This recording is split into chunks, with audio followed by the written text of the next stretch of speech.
Hi everybody, gua Aston and you're watching the Single Origins Podcast.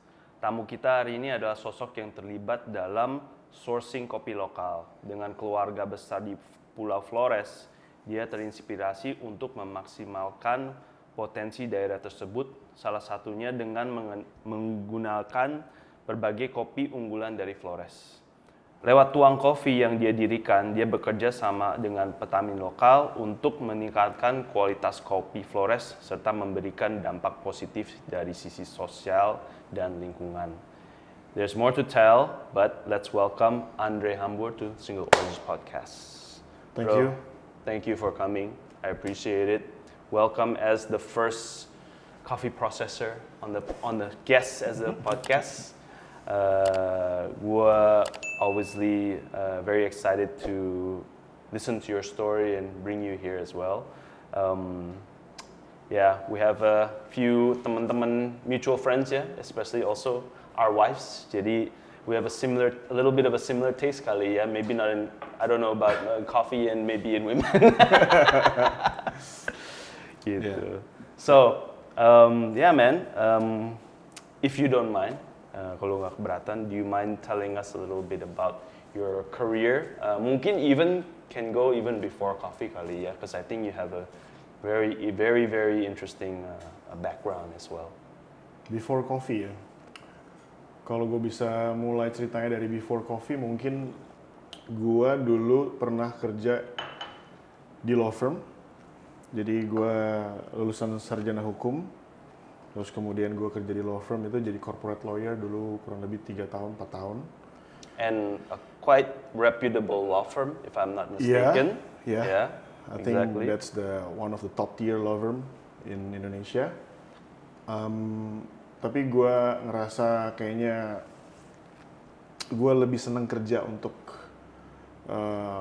banyak orang yang gue temuin. Gue nggak suka kerja di belakang layar gitu ya, dan itu kan hours man, dan itu documents lo nggak ketemu orang gitu ya, dan gue lebih seneng kayak gue pengen kerja ketemu orang deh, ada kayak ngobrol, kayak something yang kita bisa create bareng-bareng, apa ya gitu ya.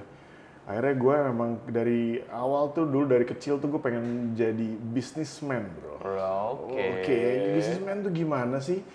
Oke, terus akhirnya gue pikir law firm udah jadi lawyer nih udah punya kehidupan yang oke, stable, gaji juga oke, kemudian. Tapi tuntutan lu untuk menjadi lawyer pasti dari orang tua nggak biasanya typically? Enggak juga. Bokap nyokap waktu itu mereka professionals, jadi gue nggak pernah tahu tuh di keluarga tuh businessman tuh kayak gimana, gue nggak pernah tahu. It's just a dream lah. Iya. Pada saat itu, jadi bokap nyokap waktu itu ya udah pokoknya sekolah, lanjutin aja, pokoknya kerja udah bagus, dapat di kerjaan yang bagus ya lanjutin. Tapi sebelumnya bokap nyokap ada background lawyer juga nggak? Atau sama sekali nggak? Nyokap gua sarjana hukum, tapi nggak jadi lawyer. Oh oke. Iya. Biasanya gitu soalnya kan kayak ada ininya lah. Cuman waktu itu gua juga udah bilang pilihan pertama gua waktu itu tuh ekonomi. Oh oke. Gue ikut SPMB waktu itu, nggak dapet yang pertama, tapi dapet yang hukum. Dapet hukum, akhirnya gua terusin. Akhirnya gua pikir ya udahlah, kita harus kerja sebagai lawyer untuk bisa mengaplikasikan lah ilmu-ilmu yang bisa yang udah dikerjain di sekolah. Akhirnya itu sempat kerja 3 tahun. Di situ gue pikir ya udah, akhirnya gue ngerasa kayak mungkin burn out ya. Gue ngerasa kayaknya gue pengen kerja something yang gue passionate, which is waktu itu mungkin ya gue lihat potensinya pada saat itu kopi. Kok bisa biasa, bro?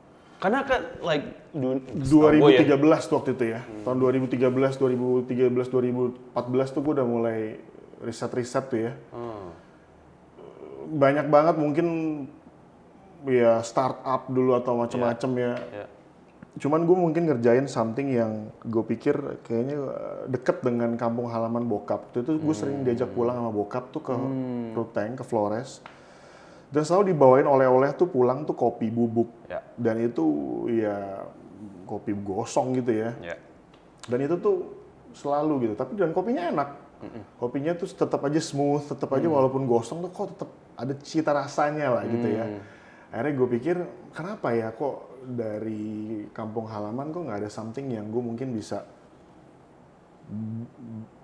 bawa ke market gitu loh untuk gue perkenalkan. Ya udah pada saat itu ya udah akhirnya gue pikir gue bilang sama bokap nyokap gimana kalau misalnya gue quit dari kerjaan gue, terus gue kerjain something yang mungkin bisa memperkenalkan kampung bokap, ya kan, Flores, dan mungkin bisa ada something yang kita bisa bantu juga petani di situ untuk bisa dapetin hasil yang lebih bagus. Dan juga memperkenalkan Flores Manggarai Coffee. Pada saat itu tuh gue keliling kafe-kafe gitu ya. Mana ada Flores Manggarai, bro. Tapi setiap gue pulang kampung tuh ada kopi enak yang gue tuh kayaknya ini harus something yang gue harus introduce to the market gitu. Itu yang bikin gue kayak, wah, kayaknya akhirnya gue decide untuk gue quit dan gue pulang kampung. Gue stay lumayan lama di situ, trial error, gue bikin. Awalnya gue pengen jadi roastery waktu itu. Gue pengen produk gue tuh dipajang gitu loh. Wah, di kafe, wah keren ya. Right. Wah, karena itu lebih kayak kesan businessman gitu lah businessman, ya. Ada brand ya kan. Ada brand gitu, kelihatan gitu ya. Wah, jadi roastery keren kali ya. Belilah mesin roasting waktu itu, 1 kilo roasting sendiri. Apaan sih ini bro, nggak ngerti nih ngapain sih, bolak-balik. Udah gitu akhirnya gue putusin kayaknya gue harus pulang kampung, gue proses kopi sendiri deh. Sorry, jadi dulu bokap sering balik? Ajak pulang kampung. Ya. Sering balik karena ya ketemu keluarganya, ketemu kakaknya, ketemu oma gue masih di sana. Jadi keluarga besar emang masih beberapa di sana, beberapa juga masih di Jakarta. Ya, jadi emang bokap ya emang suka sering pulang kampung ya. Pulang kampung. Dan zaman dulu ya belum ada international airport juga kan. Belum ada. Gua tuh mesti ke Bali atau mesti Surabaya baru ke Labuan Bajo jalan darat. Oke. Gitu. Dan kampung emang di Ruteng. Kampung di Ruteng, betul. Ruteng, oke. I see. Yeah. Oke. Jadi dulu satu keluarga pasti ikut pulang kampung atau kadang-kadang kebanyakan sih ya, gitu. Misalnya kita liburan Natal gitu ya, pulang kampung, kita Natalan wajib di sana. Lah ya, Natalan di sana ya. Enggak juga, kadang-kadang Natalan di Jakarta, lihat aja waktu libur anak-anak, kita sekolah kan, kadang-kadang school break, Juni-Juli, bisa juga pulang kampung, kayak gitu. Sering pulang kampung mungkin karena itu gue jadi mungkin jatuh cinta juga kali ya. Yeah, of course. Dengan lingkungannya, dengan something juga, totally different nggak sih sama Jakarta yang udah gitu, yang bikin gue turning back kenapa gue mau cabut dari law firm, karena gue waktu itu ngelihat dua dunia yang beda banget ya. Kita di kota besar dengan one of the top tier law firm in town gitu ya, kita punya lavish life bro. Iya, uang banyak waktu itu ya, terus kemudian gue pulang kampung dengan ya orang simple life aja, sada aja. Nggak usah ngapa-ngapain, kita nikmatin ya udah hal yang simple, cuman makan ini, bangunnya begini, kita ngobrolnya begini, simple banget. Kok gue pikir kayaknya gue salah deh nih kalau misalnya gue gini terus ya kayaknya. Kayaknya there must be something different that I have to change in my life. Something that I have to change in my life. Apa ya? Kayaknya akhirnya gue pikir kayaknya gue harus pulang kampung ya. Karena itu kayaknya pace-nya beda banget ya. Dan mungkin lo waktu in the city life, especially in this corporate environment ya, kan tuntutannya juga cukup kenceng ya, like you said, sempat burn out juga ya. And then lo remember your past maybe, and then you remember the times that you had spent. Walaupun sih kadang-kadang sekarang sih kangen juga sih, wah lawyer ini seru juga ya. Cuman kayak pada saat itu mungkin waktunya kurang tepat lah. Tapi ya manusia gitulah. Iya, biasanya manusia gitu. Kayak gitulah ya kan, nggak pernah satisfied sih menurut gua. Nyari balance tuh susah. Nyari balance, betul. Nyari balance itu susah. Nggak bisa terlalu sini, nggak bisa terlalu sana juga. Kayak gue pun juga kalau misalnya libur gitu ya, kalau gue libur lebih dari 2 minggu kayaknya kayak kelamaan nih. Iya kelamaan nih gitu kayak. Oke, balik. Oke, jadi lu what was your orang bokap nyokap lu sih reaksinya gimana sih, bro? Kan pasti apalagi mereka seumur hidup atau most of their life mereka professional kan? Iya, mereka professional. Ya mereka bilang gue bego aja sih. Karena lu ngapain, lu udah bener-bener kerja sesuai dengan background lo, kuliah. Udah capek-capek, udah gila banget, lo udah punya karir bagus di situ, udah begadang terus pulang, segala macam. Cuman kok cabut ngapain ya? Iya. Akhirnya gue ngobrol juga baik-baik sama bokap nyokap ya, mungkin this is a calling kali ya. Yang gue harus lakukan kayaknya nggak bisa gue jawab juga itu kenapa pada saat itu. Right. Kayaknya semacam memang feeling feeling yang gue nggak bisa, kayaknya I have to do it aja. And at that time, gue asumsi lu udah pacaran dong. Iya, udah punya pacar waktu itu. Tapi bukan namanya sekarang. Oh, bukan namanya sekarang. Beda. Gue kira kayak, lu mintain opini yang itu gimana kan? Karena kan bareng satu kantor kan. Betul. Oke. Yeah. So, you decide nih, and then your parents like, ya udah deh, up to you lah gitu, or your blessing they give you their blessing in a way. Yeah. And then how, like where do you start gitu? You know what I mean? Kayak lu pulang kampung ya pulang kampung, tapi kan kayak mulainya dari mana kan pasti gue sendiri kan, if I was maybe in your position, gue juga bakal kayak bingung. Gue to be honest, waktu pas gue awal mulai, gue nggak tahu gue gimana harus mulai, bro. Yang gue tahu cuman I got the blessing from my parents. Kemudian gue tahu ini kayaknya something yang I have to do it for the people ya. Yeah. Then I do it. Ya waktu pas awal tuh I don't know how to build a raised bed to dry the coffee or whatever, greenhouse. Ya semuanya bisa dicari Google segala macam, lo bisa belajar. Cuman the teknis gimana lo bikinnya itu kan gue kan nggak ngerti. Nukang. Nol lah. Gue bisa ngeliatin orang sih, kayak seru juga kalau ngeliatin. Tapi kalau lo ngelakuin actually sendiri lo lakuin tuh it's actually pain, bro. Itu susah gitu loh. Dan itu gue lakuin bener-bener dengan bantuan tim yang sampai sekarang masih bantu gue juga. Beberapa orang yang masih bantuin gue, yang kita bikin bedeng, kita bikin drying house. Itu awal mulai kita. Bikin bedeng, bikin drying house, kita bikin first warehouse kita, tempat kita nyimpen kopi. Di situ juga kita tidur, bro. Jadi bener-bener gue waktu pas mulai gue mau learn from the hard way. Karena gue tahu, bokap gue selalu bilang kalau lo mulai semuanya sendiri, lo jadi tahu semuanya dan lo nggak bisa dibohongin orang. I got that advice too. Somewhere kan? somebody told me. Bener. Lo kalau lo lakuin sendirinya, it's gonna be super hard. Tapi lo akan jago banget. Ya udah, gue jalan aja bego. Sama. Same thing with us, bro. Doing the hard way. First 2 years of our first cafe itu I was there every fucking day, bro. From Monday to Sunday gitu. Tapi emang gue mau gitu. I enjoyed it. I was like excited. Besok pagi kerja gitu. Kayak gotta go and see, what I need to fix or I need to do or my customers atau gimana. Tapi jadi ya meskipun painful, as in physically painful ya. We're talking about physically painful kan it's very physical work ya. Whether lo kerja di cafe atau in the farm, it's very physical kan. Tapi at the same time ya, lo merasa emang ada purpose yang something different lah yang nge-push you through gitu. Nah, I'm very interested because I've never been in this position kayak lo ya kan, yang bener-bener kayak on the ground di on the farm level especially on a day to day, especially in the very beginning di mana belum ada apa-apa atau belum ada sistem atau gimana. Gua sendiri emang most of my experience adalah with barista lah with hospitality workers gitu, which has many challenges. Tapi I imagine challenges with farmers itu bakal lebih challenging nggak sih? Atau mungkin maybe more simpler? Gue melihat ada challenge-nya masing-masing tentunya ya. Cuman kalau kita lihat ngomong ke farmers, mungkin challenge-nya mungkin di ekspektasi ya. Kalau lo sama barista, sama mungkin di lingkungan yang kurang lebih levelnya sama gitu ya, kurang lebih ya.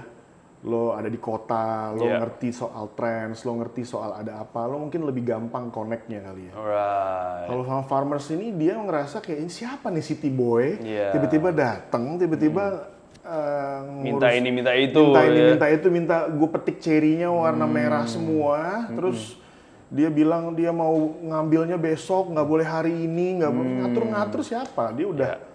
Karena yang gue hadapin mungkin lebih senior, ya kan, mereka udah di atas 50, di atas 60 tahun, bahkan udah tua banget ya, mungkin udah terbiasa dengan habit, dia udah habit yang ya dia nggak bisa dibilangin ya, udah kokoh ya.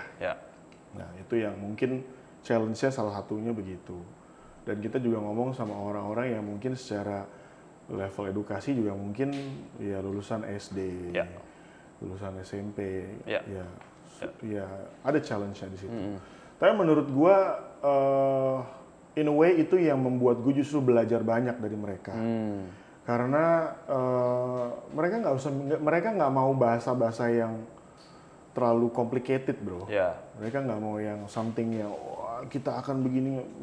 Mereka sebenarnya simple way aja mikirnya tuh. Simple, ya to the point. Let's do it. Kalau misalnya kita punya trust, kita jalan bareng.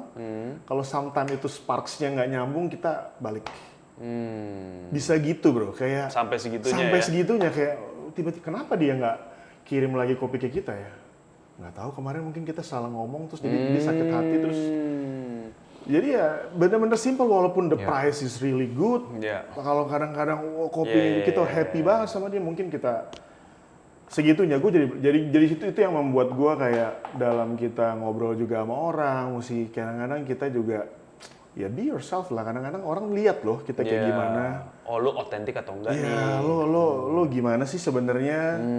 Masih agak ini ya ragu-ragu kayak ini orangnya sebenarnya kayak gimana? Gue justru lihat mungkin ya mereka banyak mengajarkan gue tentang ya kesederhanaan juga ya, mereka hidup kayak begitu tapi mereka tetap mau anaknya sekolah. Walaupun sih juga makin kesini sih bukan anaknya dulu yang sekolah tapi motor dulu yang dibeli, bro. Motor dulu yang dibeli itu duluan. Keren ya kan, keren gitu. Harus tapi ada. Ya itulah. Jadi menyenangkan juga kadang-kadang kalau ketemu mereka juga kadang-kadang nge-refresh juga. Kita kan di kota besar kan kadang-kadang ngobrol sangat-sangat sistematis banget, harus on target, ada outputnya apa nih ya. Mereka benar-benar kita ngobrol nyantai banget. Nyantai kan? Nyantai banget. Eventually to the point-nya ntar 1 or 2 hours later ya. Tiba-tiba nggak dateng aja. Tiba-tiba hilang aja. Iya makanya, pasti kan lu develop relationship sama petani-petani kan pasti takes time dan pasti harus cukup banyak kan, maksudnya not just a few juga kan. Gitu. Gue sih bersyukur ada tim yang memang dari awal bantu gue untuk ngebangun networking dengan petani ini serius dan juga efektif lah ya. Mereka benar-benar mau ngapain, siapa hasilnya jelek, sehingga kita harus kasih bantuan apa. Yang ini. Jadi semuanya kalau bisa kita trace back, kita ambil kopi dari mana, dari farm namanya apa, kemudian siapa yang bawa, jam berapa, kita semua bisa trace back. Sehingga kalau misalnya ada feedback mungkin dari roastery, kita bisa lihat lagi ke belakang, pin back kan, ada kira-kira apa dari sebenarnya mana. Di situ. Nice. Mungkin gitu sih. Dan obviously secara, I'm assuming dulu sampai sekarang secara fasilitas, knowledge dan quality of the coffee kan sangat berubah lah ya before you came and after you came juga kan. And what you're continuing to build juga gitu. Dengan all of these new post-harvest technology innovation gitu. Itu gimana sih diterima sama farmersnya? Do they find it strange or interesting atau gimana? Or even before let's say before you came, itu biasanya processingnya yang traditional apa sih? Is it wash, natural? Kalau yang tradisional, kalau yang di sana yang mereka biasa proses sendiri itu wash. Classic wash. Jadi ya full wash aja biasa, rendam 1 hari, pagi-paginya mucilage-nya sikat, jemur udah. Jadi itu kok nggak salah yang udah diajarin dari missionary zaman dulu nggak sih? Betul, ya kan? betul. Karena obviously it's very Catholic kan, betul. Catholic missionary banyak datang sana. That's why majority emang sana orang Katolik gitu. And then as an initiative ya kan, coffee was one of the things they taught to trade ya kan kedepannya. Oh, betul. Tapi emang jadi dulu wash ya? Dulu wash. Okay. Dulu wash. Kalau robusta itu banyak kan natural di sana. Ya. Kemudian waktu pas kita mulai produksi 2014 itu yang kita lakukan itu kita ambil fresh pick cherry dari petani dan kemudian kita dipulp. Jadilah itu honey dan kita jemur. Nah, jadi mulai prosesnya itu sudah pada saat penjemuran. Nah, kemudian berangsur-angsur trennya ke natural, habis itu ke funky natural, sampai sekarang kayaknya udah sedikit agak balik lagi ke yang more clean natural. Kita follow the trend aja sih. Our process juga follow the demand juga. Kira-kira kita baca juga kayaknya feedback by feedback. Lot by lot kita juga lihat, collect all the data, dan kita evaluate juga. Kalau petani sih mereka sebenarnya fokus mungkin di perawatan kebun sampai dengan petik. That's it ya? That's it ya. Yang kita lakukan itu setelah petik, jadi post harvest process. Sampai dengan feedback lah sampai dengan green bean, nah udah roastery itu. Jadi ya kita lakukan, tentunya kita berusaha untuk mengencourage supaya jangan pakai kimia, pakainya lah something yang organik. Cuman ya itu balik lagi ke masing-masing dari petani. Lo nggak mungkin micromanage juga kan? Gua sebisa mungkin tapi harus jujur dong. Kalau misalnya lo bilang ini pakai herbicides gitu ya, lo ngomong, jangan bilang. Ya kayak gitu yang gue lihat lah. Jadi kadang-kadang kalau misalnya ada yang bandel-bandel juga gue blacklist bro. Supaya kita juga bisa ada inilah ya. Ada presiden juga ya, benchmark juga, kita serius loh. Kita ngebangun community ini harus yang bisa transparan juga supaya orang juga mau datang, mau beli kopinya, mau appreciate kopinya. Kalau enggak semua cuma cerita bohong doang. Jujur I feel that's one of the reasons why Indonesian coffee in the last few decades agak menurun ya di mata orang luar negeri gitu, karena ya banyak yang diklaim itu nggak setransparan itu gitu. So it's very important, especially for market di luar ya. Market di luar apalagi kan mereka belinya beberapa kontaineran gitu. That transparency is there and consistency gitu. Okay, interesting. Nah, jadi eventually misalnya lu udah work together, lu udah establish your processing, ya kan, working together with many farmers or families that emang udah lu nge-build relationship gitu. Terus how do you get your coffee out into the world, bro? Gitu. Yanto's more of my roaster guy, so I have almost nothing to do with that and very little knowledge gitu. Jadi for me it's like the step by step apa tuh kayak career process, professional processor kayak gimana sih gitu. Gue sebenarnya gimana gue bisa tawarin kopi gue, gimana gue bisa kasih kopi gue, ya gue bener-bener door to door, sampling gue bahkan ke awal tuh bahkan gue nggak tahu ini kafe apa di Senopati keren banget, boleh nih gue masuk nih. Salah satu kafe juga mungkin waktu itu gue ke City Walk ke Common Grounds, waktu gue ketemu lo bahkan, lo kasih referensi, coba kontak ini, coba kontak ini, dan kita kasih sampel, bener-bener sampling. Bener-bener door to door dan door to door. Itu kita lakukan, bener-bener dapat feedback, kita perbaikin, kita balik ke kebun, kita cek bener nggak nih, kok rasanya jadi begini, kok rasanya gitu, kita bener-bener kok karung pertama yang dia terima sama batch kedua yang dia terima kok beda. Kenapa nih? Something yang kita evaluasi terus, kita trace back terus, ya terus sih. Dari season ke season kita jalan, kita evaluasi terus. Dan ya orang lama-lama jadi tahu ya. Jadi mungkin orang juga percaya juga dengan brand kita, bahwa kita juga selalu kasih yang juga yang apa adanya. Iya. Tapi artinya itu overtime dong ya? Like how long? How long was that process gitu? Or it's still even ongoing tetap still ya? Ongoing, bro. Iya. Menurut gue it's never ending journey aja. Exactly. Ini terus ya kita harus nikmatin. Gue bisa ketemu sama lo di sini, bisa kita diundang untuk podcast. Ya, bisa Your Coffee bisa di World Barista Championship stage ya kan ya, maksudnya it's a journey that emang like you said, it doesn't stop sih actually, ya nggak sih? You're still kind of door to door, still gitu. Jadi again, our industry emang built on relationships nggak sih? Betul, Ya kan, and relationships between hulu sampai hilir tuh emang penting, right? Gitu, betul. Like all the way from here to here. In terms of transparency itu, it's very important, kan, to maintain that sort of consistency. And I still remember, man, back in the day.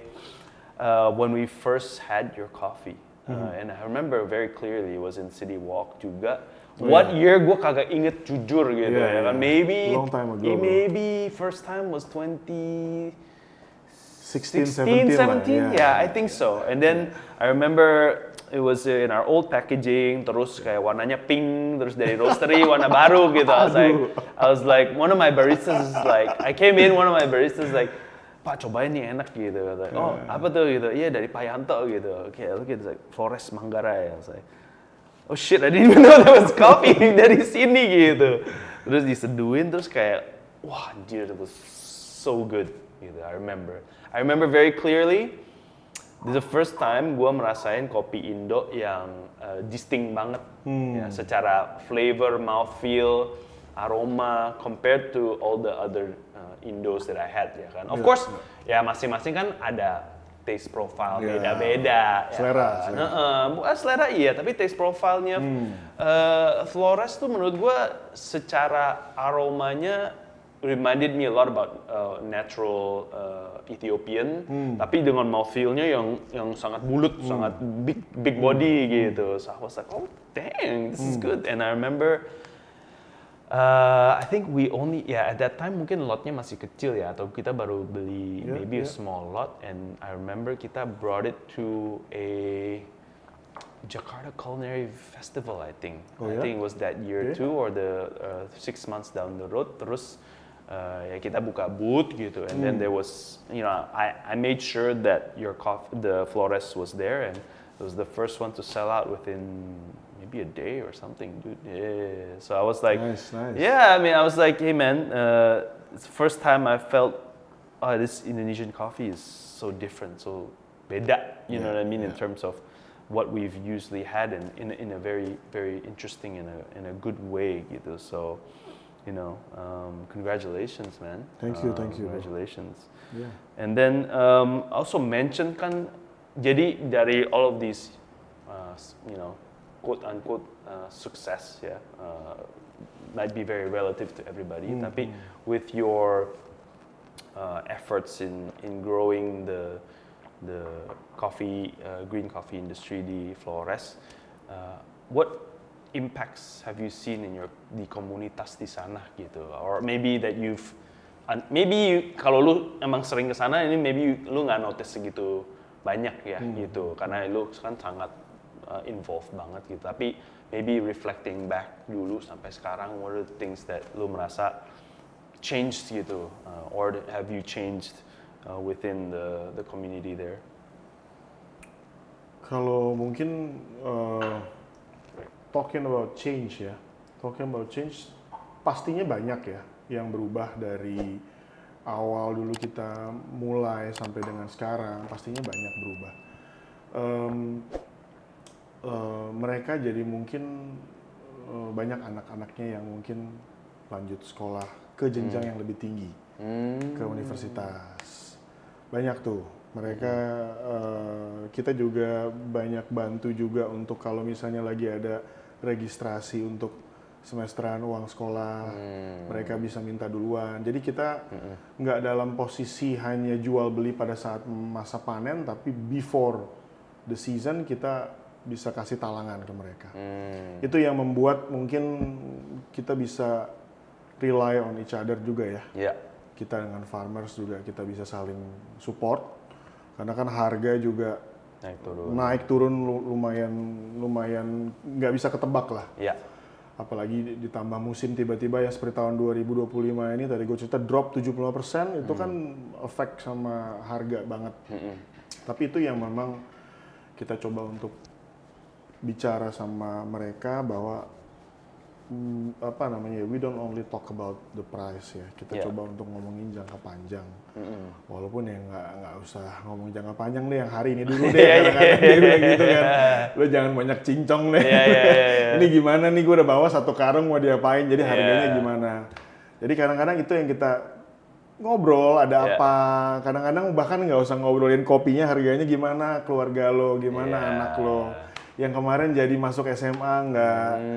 Jadi kayak those kind of relationship yang bikin kita ya getting stronger and stronger aja.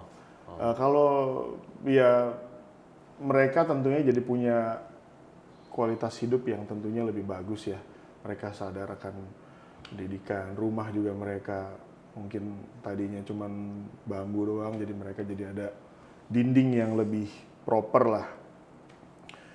Salah satunya juga mungkin kamar mandi. Kamar mandi kan MCK ya, mereka standar kebersihan hygiene-nya itu yang kita coba untuk, bukannya mereka miskin, cuman mereka nggak tahu bahwa inilah kualitas hidup yang lebih baik. Dengan kita hadir di situ, kita sebagai orang yang mungkin ngerti soal standar hygiene yang lebih bersih, kita coba untuk kasih tahu. Gimana nih, kita kerjain kopi nih untuk diminum sama orang, kita sendiri harus bersih loh guys. Jadi something yang kayak gitu, yang gitu, ayo dong ini karungnya dicuci dulu, something yang begitu yang kita sebenarnya bikin habit untuk. Sebenarnya for us it's like quite normal ya, tapi ya kan everybody pasti beda-beda upbringingnya ya kan gitu ya. Kita juga, you're right, there needs to be some sort of change in standard juga ya kan, yang pasti again transparency ya kan, transparency. So, kedepannya, lu right now most of your coffee or green itu udah kemana aja bro? Selain Indo? Selain Indo? Selain Indo yang direct gua kirim itu Europe, Malaysia, Hong Kong. Sisanya kan Aussie juga ada melalui teman-teman, US juga ada. Ya kita lagi fokus ke Asia market kayaknya bro. Kayaknya growth-nya luar biasa. Bener. Apalagi dengan China yang very ambitious. Kita harus ikutan. Bener. Ya, kayaknya mereka sikat Brazil semua ya bro. Udah Amerika nggak usah gitu ya kan. Kalau kita bisa beli, kita beli semuanya. Emang sadis sih. Tapi kalau lihat growth-nya emang sadis. Ya, mungkin kita susah ya lihat growth-nya karena kan sosmed dia sama kita kan beda. Beda. Jadi either lu ada sosmednya dia, which is I don't even have it gitu, atau lu kesana. Tapi kalau gue denger dari temen-temen kalau kesana, wah udah gokil loh. Terakhir gue kesana juga 2017 ya ke Shanghai. There was a competition there, I think latte art or whatever. Itu pun at that time udah dahsyat. Tapi bisa dibilang at that time tuh baru mulai juga. Jadi cafe specialty paling cuman beberapa gitu, tapi udah cukup hype lah, you know what I mean? Apalagi sekarang ya, almost 8 years later tuh pasti, wah gokil banget sih. Mereka punya consumption habits gitu. Dari teh sekarang mereka minum kopi ya? Sama kayak kita bro. Sama. In general ya. In general, benar. Ya lu lihat es teh manis, sekarang americano. Benar. Kopi itu gula aren ya kan. Tapi it's true loh. Lu lihat and mungkin lu juga dari 2013 ya sampai sekarang kan lu lihat juga demand for your own green coffee kan pasti kenceng kan, pesat juga yang permintaan secara domestik gitu. And that's good, ya kan? I mean, mau gula aren kayak, mau single origin kayak, apa kayak, yang penting ya coffee consumption yang naik secara in general, ya gitu.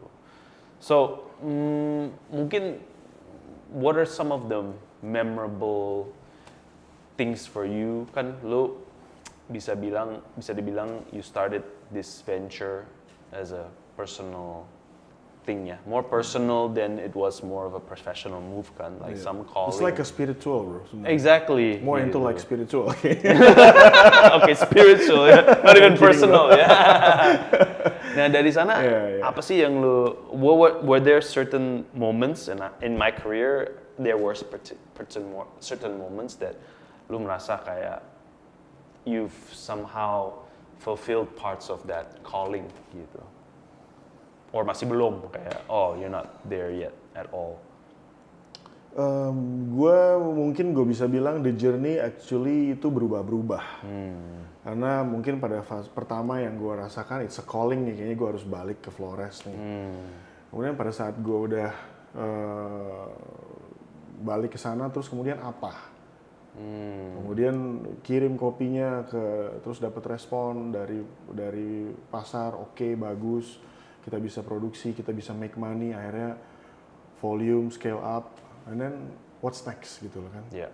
Itu kan yang harus gue tanya lagi ke diri gue sendiri, what's your next intention, mau ngapain nih. Gue tanya ke diri, dan itu berubah-berubah bro. Along the way itu berubah-berubah, apa ya, abis ini gue mau ngapain ya. Nah itu yang gue pikir kayaknya gue mesti cari juga apa ya, apa yang kira-kira niat apa yang akan gue lakukan mungkin untuk next stop gue mau kemana. Karena waktu pas di Flores mungkin momen dimana gue sendirian, gue nggak tahu mau ngapain, dan kemudian gue akhirnya cuman ngobrol sama teman-teman yang farmers di situ, dan itu yang membuat kadang-kadang just do it man, just walk with it, go for it, carry on. Kadang-kadang memang susah, kadang-kadang kita nggak tahu what's next, tapi jalanin aja. Kadang-kadang itu yang membuat kadang-kadang kita juga perlu nikmatin view-nya, bukan cuma what's the destination. Nah, itu yang membuat kita kadang-kadang ya udahlah, kadang-kadang kita jalanin, kadang-kadang kita juga harus set the goals. Kadang-kadang jadi kita harus balance juga ya. Harus balance juga. Biar bisa enjoy juga di journey, tapi juga bisa punya tujuan. Mungkin gitu kali.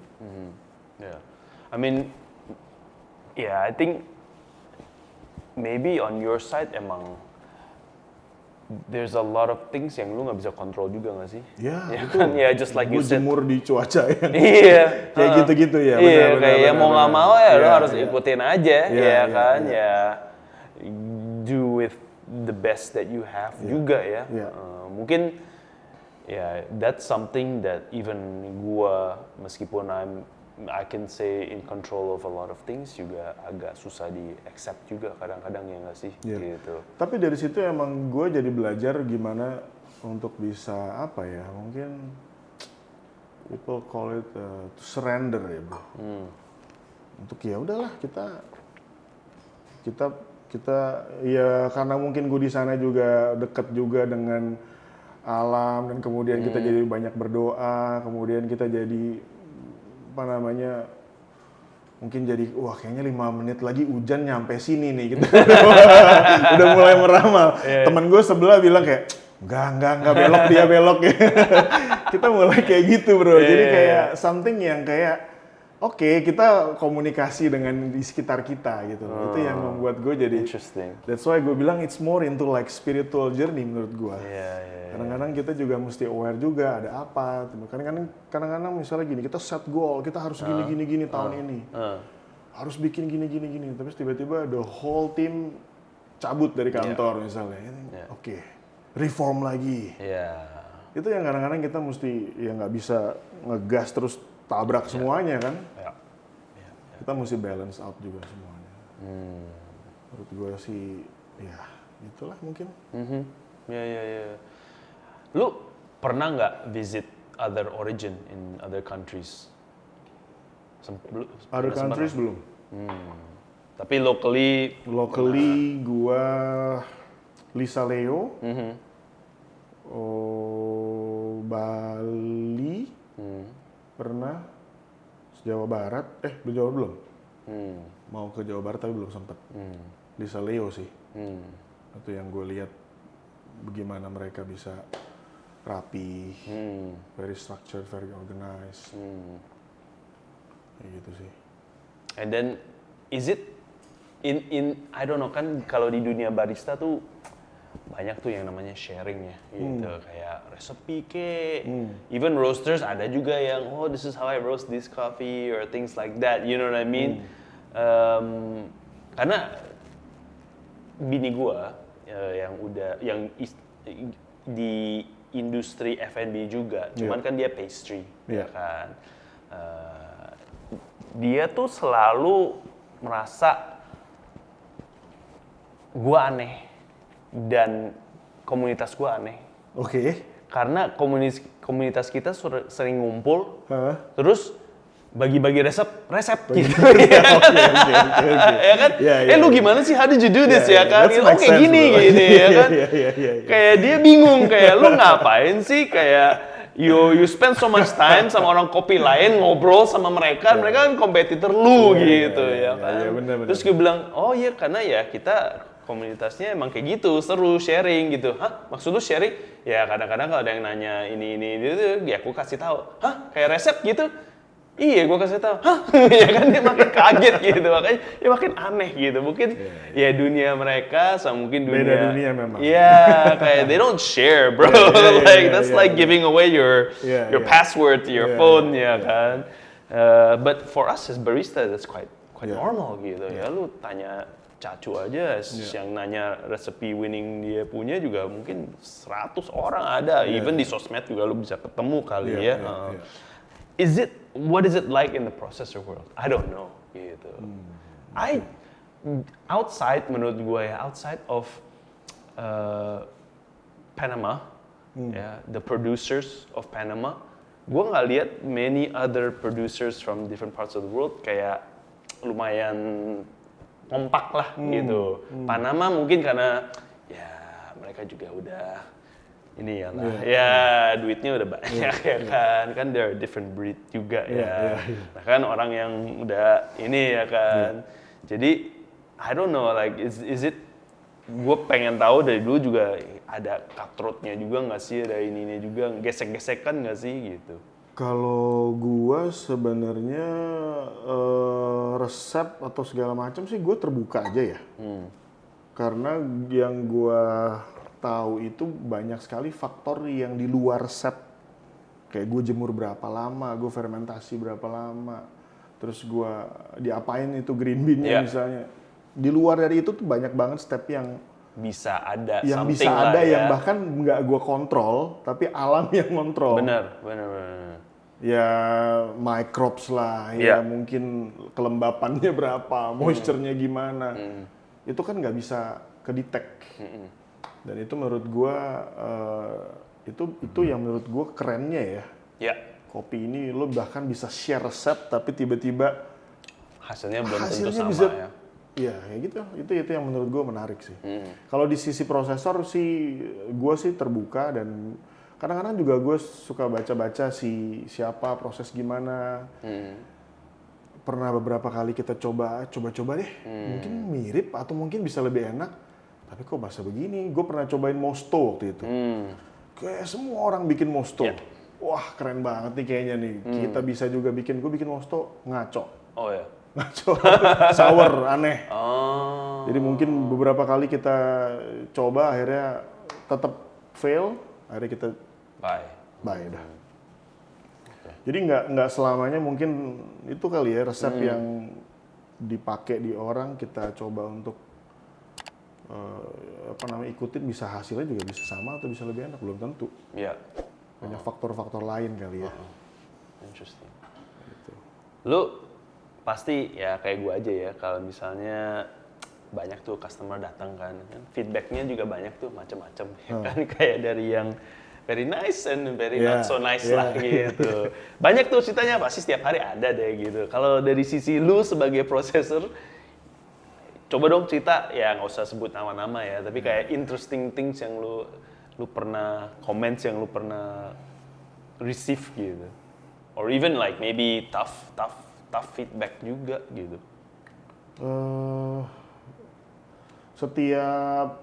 Setiap waktu pasti ada aja, setiap season pasti ada aja.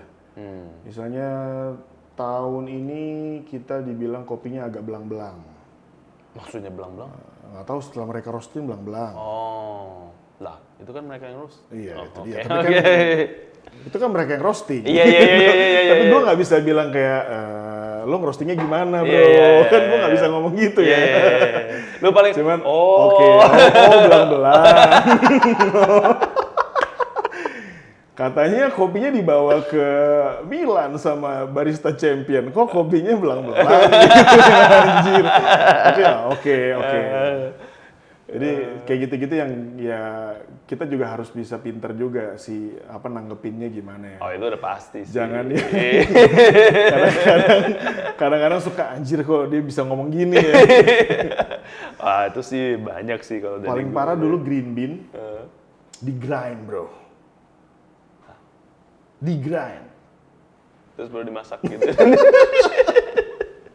Jadi dia nggak tahu bahwa kopi itu harus di roasting dulu. Yang dia beli itu green bean. Dia kira udah jadi ya. Terus saya masukin ke grinder saya kok nggak bisa keluar, nyangkut semua. Ya Allah, bersihnya gimana tuh ya kan, PR banget. Oke. Lucu-lucu sih. Ya. Apalagi kan kita kan green bean ya, orang mungkin taunya kopi itu kan yang udah di roasting siap untuk diseduh gitu ya. Karena kita jualnya green bean, orang jadi kayak ini harus di roasting dulu nggak atau gimana? Pertanyaan-pertanyaan kayak gitu sih kita ladenin setiap hari sih. Oh ya? Iya. Oh, jadi banyak yang lu juga dapat yang D2C dong ya?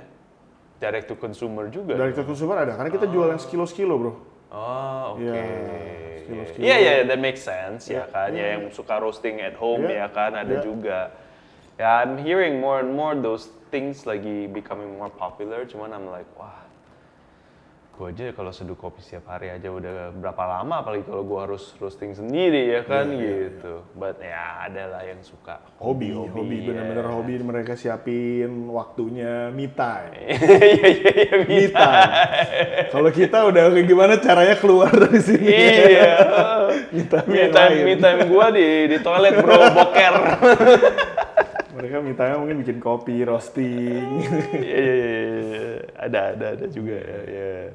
Oke. Nah,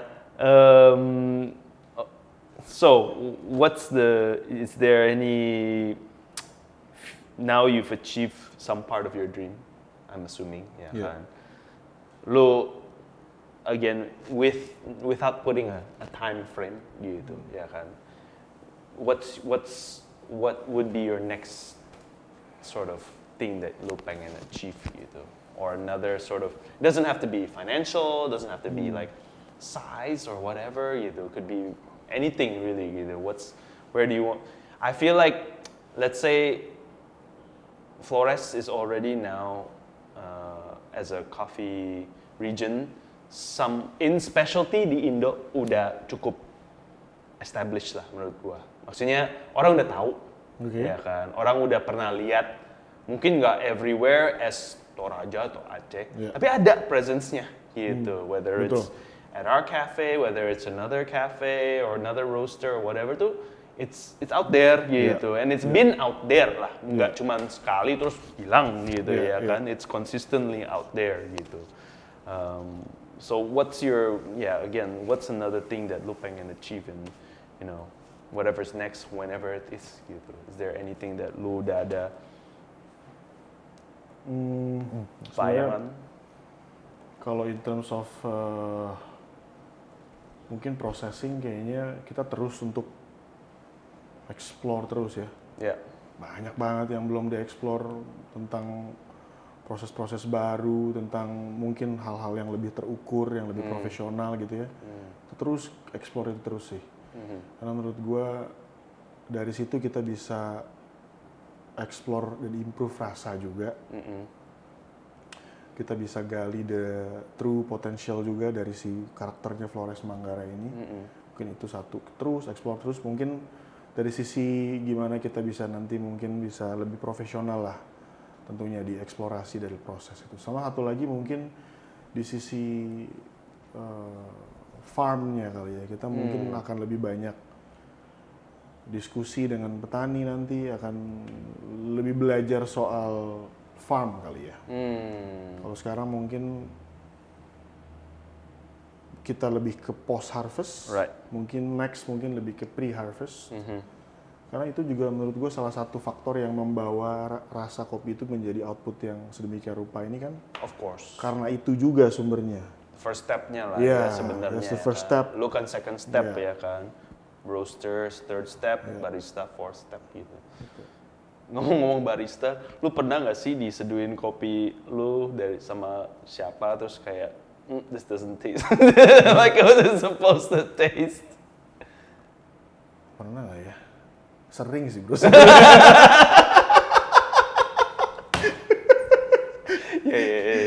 Kadang-kadang tuh suka kayaknya kemarin nggak gini. Tapi dia suka, gue diem aja deh. Siap. Oke. Enak bro. Tapi dia suka. Mantap bro. Ya, cuman ya itulah kadang-kadang kan juga roasting ya. Terus ya macam-macam lah. Macam-macam. Variabelnya banyak banget. Dia suka gimana? Iya, variabelnya banyak banget. Ya, banyak banget.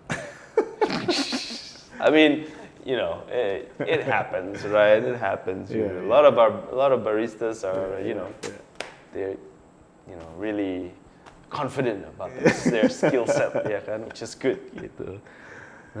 Okay, man. It's apa tuh? Sekarang,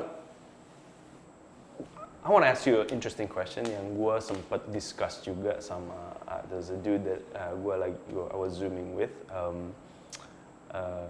What's your take as a processor about co-fermentation or infused coffees? Karena you haven't touched that juga kan? Oh, I touched it. Oh, you touched it already? Yeah, already. Oh, okay, nice. Yeah. So what's your views like, and what's been feedback so far or things? Gue coba, cuman gue nggak terlalu gue nggak terlalu maju ke situ terlalu jauh ya, karena gue tahu kayaknya gue lebih suka dengan something yang organik dari the real step by step process kayaknya. Gue lebih suka itu, kayaknya itu lebih seru. Instead of adding something to the proses dan kemudian kita creating something yang kita udah tahu nanti outputnya seperti apa. Karena kalau ini tuh bener-bener kayak kadang-kadang tiba-tiba hit bagus banget itu. Anjir tuh bisa gini. Itu yang kadang-kadang bikin gue jadi tebak-tebakan, dan itu yang kadang-kadang justru kita tungguin. Ini gimana? Itu yang menurut gue seru. Sebagai prosesor itu yang membuat gue seru. Bahkan gue sendiri nggak tahu bro hasilnya gimana. Exactly. Meskipun stepnya resepinya masih sama bro. Iya. Kadang-kadang lo hit, kadang-kadang lo bisa miss banyak banget. Karena musim, karena iklim, banyak banget faktor. Itu yang menurut gue serunya kita jadi prosesor tuh. Kita konsisten aja lakukan itu. Kita baru nanti collect datanya. Kira-kira ini kayaknya bisa nih dirubah ininya dikit. Kadang-kadang fine tuning banget bro. Sampai segitunya. Benar-benar fine tuning itu yang membuat kita jadi nggak terlalu banyak justru variables yang kita ganti, tapi justru malah jadi bisa terukur, terkontrol. Right. Tapi kalau gitu, ya intinya kan kalau lots of more fine tuning artinya more experimentation kan. Maksudnya pasti. test and test. Pasti. But in that sense itu nggak terlalu capital intensive bro, atau dealing with waste and things like that gitu. Gua sebisa mungkin kopi yang kita produksi jangan sampai waste banyak, pasti ya. As a company kan kita nggak mau banyak waste. Jadi gua fine tuningnya harus yang terukur. Jangan tiba-tiba kita belok drastis terus tiba-tiba wah ini siap jadi waste semua, yang nggak mau juga. Kita tetap harus kira-kira mana variabel-variabel yang kayaknya kita bisa rubah sedikit nih, tapi itu mungkin bisa berubah di output dari flavornya. Ya harus dicoba terus dari season ke season. Nah karena kopi ini cuma setahun cuma sekali, jadi cuma nyobanya setahun cuma bisa 1 kali. Iya sih ya. Itu yang kita makanya harus sabar nunggu. Gitu. Dan sekali bikin harus banyak kan. Jadi sekali bikin karena udah banyak, jadi waste-nya juga nggak boleh terlalu banyak. Jadi kita mesti hati-hati banget itu. Yeah, that's tough though. Ya nggak sih kayak same thing with roasting. I mean, if you mess up, that's it, bro. It's like one whole, what is it? Whether it's 25 kilos, 5 kilos, 1 kilo, ya tetap aja. Ya. Belum ya penyusutan juga ya. Betul. Gitu. Tapi ya I guess that's one of the ways yang sebenarnya emang namanya sharpening atau fine tuning ya. Iya, betul. Mau nggak mau juga harus ini. I mean, even the same coffees di roast juga have different output juga depending on that particular coffee kan, that season gitu. Same thing.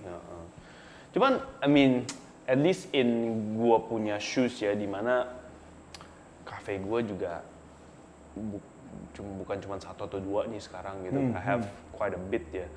And gua tuh selalu bukan nyari nowadays kayak the perfect brew gitu. Karena menurut gua the perfect brew almost impossible to do within so many aspects. So many variable. Times how many store. Times how many barista. Kayak variabelnya jadi Jadi gue selalu cari konsistensi gitu. You know what I mean? If misalnya that same cup of coffee, I can get it more or less the same taste and everything 8 times out of 10 or 7 times out of 10, I'm happy gitu. Karena 10 out of 10 menurut gue tuh impossible. Ya kan? Even for one cafe specialized, 10 out of 10 is almost impossible ya kan? So 7 out of 10 gue udah cukup happy gitu. Tapi with so many variables and so many things changing ya, gue makin kesini makin harus kecilin dari variabelnya ke fixed variable, tau nggak gitu betul, ya kan? Betul, Jadi emang ada fine tuning, but at the same time gue sebisa mungkin gue pengen kopinya nggak banyak berubah gitu ya kan. Tapi again that's just one of the many variables ya kan gitu. Betul. And I think ya namanya coffee roaster atau cafe ya kalau misalnya something changes kita pasti kayak what happened here? You know what I mean? And a lot of times number one either kita if we don't have our own roast we go to the roaster like hey what happened gitu. Then or not ke origin juga kan nanya hey what's going on here, what happened, why does it not taste the same? Tapi at the same time at origin is so different than at the store ya kan gitu ya, microclimates, environments, things like that change so many things ya kan within the final cup. Tapi ya kadang-kadang dapat komplainannya eventually takutnya emang dari customer gitu. Dan dari customer yang komplain, kemarin rasanya nggak kayak gini, or last month rasanya nggak kayak gini, or last year bahkan kayaknya dulu Flores tuh nggak kayak gini ya kan. Waduh, jelasinnya kayak gimana juga ya. Karena at the same time namanya sama kan. It's like, it's like, you know, Panama Geisha or Elida or whatever ya. You assume kayak from the same farm should taste the same ya kan. But nowadays every farm juga kan variety-nya, lot-nya, itunya udah so many and so different gitu. Jadi I find that it's almost impossible to have exactly the same experience every time. Ya kan? But at the same time, as a cafe or as a F&B business, you want to be as consistent as possible. And so on our side, what I'm saying is like it's kind of harder to accept that things change gitu. Well, you know, on origin side kan you see it gitu ya kan. It's like it's not raining as much as it did last year and this year. Karena memang itu yang gua kasih tahu juga. Jadi siapa sih yang nggak mau pengen kopinya konsisten? Semua orang pengen kopinya konsisten. Dari mulai customer, barista sampai dengan roasternya. Gue mungkin berhubungan banyak sama roasters gitu ya, yang beli green bean kita gitu ya. Saat mereka minta konsistensi, gue justru tawarkan ini tidak konsisten. Gue ada banyak lot di sini, lo mau cari yang mirip, mungkin silahkan. Kalau lo cari konsistensi, gue nggak bisa tawarkan. Justru gue menawarkan ini Iya sangat diverse hasil dari panen kita tahun ini. Itu yang gue tawarkan justru supaya mereka juga bahwa mereka juga tahu bahwa ini produk alam yang memang kita mesti appreciate the inconsistency bro. Bener. Of it ya kan. Bener. Jadi kita bisa enjoy the journey juga kemarin pada saat sebelum badai apa sekarang jadi gimana. Ada loh perubahan rasanya sebelum climate change gimana ini gimana. Kemarin denger nggak Lewotobi meletus gini-gini, ini efeknya begini-begini loh. Jadi there's a story to tell juga bro. That's very interesting actually. Yeah. I mean like if say the roaster tuh emang a long time customer ya kan, kayak setiap tahun pasti beli at least one lot or whatever gitu. Dan from year to year tuh kayak bisa dijelasin the difference between the different lots and why it's different gitu. Karena nowadays kita kalau beli lot dan kita juga nyeduin ke customer atau sell online or whatever, we only usually talk about ini prosesnya gimana, ya kan? Ini farmernya atau prosesornya ini namanya processingnya apa, rasanya bakal kayak gini, gitu ya kan? I feel like ya kalau udah ada long standing relationship sama which we do, ya kan? We always typically buy 80% is always from the same people karena we like the consistency, we already like working with the producer relationship ya kita selalu belilah gitu ya kan kalau ganti setiap tahun all the time juga pusing kali ya. Tapi maksud gue tuh year by year lots yang kita beli juga ada little story-nya juga, you know what I mean, kayak it makes it more real, you know. Kayak when you explain to me I was like oh I get it, gitu, you know what I mean. Kalau customer biasa mungkin dia like nggak sampai situ gitu. Karena dulu gue sempet ngalamin dengan ekspektasi customer yang mau konsistensi, itu gue jadi berusaha untuk harus konsisten. Gimana gue yes, nyari? Yes of course, lu tune sampai dapat yang dan sama. Dan itu gue nggak dapet bro. Jadi bohong ya, udah anjir. Akhirnya gue berusaha untuk kayak apa yang gue harus lakukan ya. Udah gue just be real aja, gue be honest aja. Gue nggak bisa dapet yang sama. Inilah yang gue dapet. Lo mau yang mana? Anjir ini lebih enak dari yang kemarin ternyata. Malah karena gue transparan, malah mereka justru malah appreciate more. Benar. Jadi mungkin itu yang plot twistnya kadang-kadang di situ ya. Yang gue bilang okay. Tapi it follows the philosophy which is you know living in the present, dealing with many unknowns. Ya kan? Which is at origin emang that is the way of life. Ya kan? You cannot control everything, especially nature. Ya, kita kontrol apa yang kita bisa kontrol aja menurut gua. Hubungan baiknya kita bisa kontrol, prosesnya, flow-nya, the whole story-nya kita tell the truth, ya itu something yang kita bisa kontrol. Orang nanti mungkin ya final cup-nya gimana beda lagi, ntar faktornya banyak banget. Iya, pasti. Yeah. Alright, man. Hey, listen. Thank you so much for coming. I think it's a super interesting discussion. Gue banyak dapat jawaban hal-hal yang gue pengen dari dulu lebih ngedalemin dan nanya-nanya ke prosesor and especially di Origin. Dan menurut gue sebagai ex barista yang masih ngurus barista banyak dapat knowledge ya yang I can accept gitu, you know, in wholeheartedly, you know what I mean? Thank you juga bro for having me, sharing ya. Thank you bro. Gue sih hope that Tuang makin sukses, thank you banget, makin laris dan makin mendunia, apalagi di not only again di Indo tapi everywhere. I'd love to see Indonesian coffee around the world whenever I travel. Moga-moga, you know, your name will be up there too, bro. Thank you, bro. In many places around the world for your work.